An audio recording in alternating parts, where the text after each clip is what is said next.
प्रणाम दोस्तों।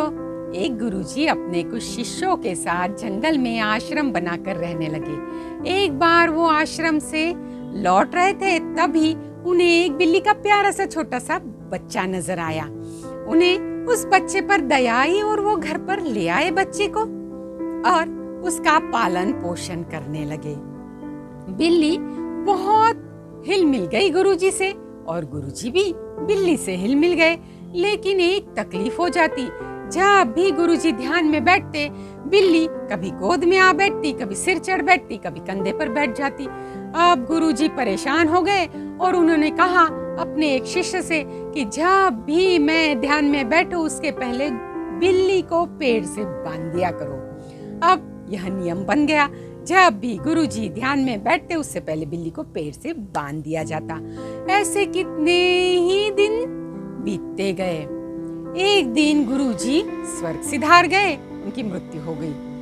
अब उनकी जगह उनके एक काबिल शिष्य को गुरुपद पर बिठा दिया गया। अब उसने भी यही परंपरा शुरू रखी कि वो जब तक ध्यान में बैठे तब बिल्ली को पेड़ से बांध दिया करे। अब ये परंपरा शुरू रही, लेकिन एक दिन बहुत बड़ी आफत हो गई। भूचाल आ गया, अनहोनी हो गई। आश्रम में चारों ओर हाहाकार मच गया। बिल्ली मर गई। अब गुरु ध्यान में कैसे बैठे, क्योंकि आश्रम की परंपरा थी कि जब तक बिल्ली पेड़ से न बांध दी जाए, गुरु ध्यान में नहीं बैठ सकते। गुरु तो 1-2 दिन ध्यान में ही नहीं बैठे। सारे शिष्यों ने मीटिंग बुलाई और कहा कि कहीं से हमको बिल्ली खोजनी चाहिए, नहीं तो हमारी ध्यान की परंपरा टूट जाएगी। गुरु ध्यान में कैसे बैठेंगे जब तक बिल्ली को पेड़ से न बांध दिया जाए। सब शिष्य फैल गए और कहीं से ढूंढकर बिल्ली ले आए। बिल्ली को पेड़ से बांध दिया गया और गुरु ध्यान में बैठे।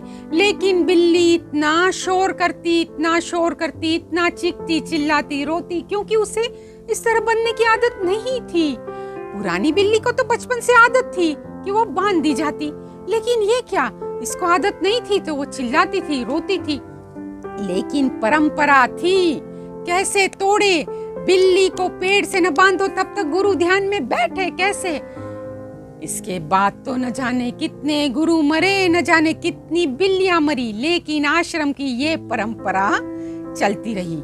एक दिन शहर से कोई काबिल शिष्य आश्रम में आया और उसने इस परंपरा का जोर शोर से विरोध किया और इस परंपरा को खारिज करने की मांग की। लेकिन उस वक्त के गुरु ने साफ इनकार कर दिया और शिष्य 2 गुट में बट गए, एक परंपरा को निभाने के पक्ष में और दूसरे विपक्ष में। आजकल हमारी राजनीतिक पार्टियों में भी कुछ ऐसा ही तो नहीं चल रहा है। अब कौन सच्चा है और कौन गलत, इसका फैसला तो दर्शक मित्रों आपको करना है। मेरे साथ साझा कीजिए अपने सलाह और सूचना कमेंट बॉक्स में। इंतजार रहेगा मुझे आपके जवाब का। आपने मेरी बात ध्यान से सुनी, आपका तहे दिल से शुक्रिया। प्रणाम।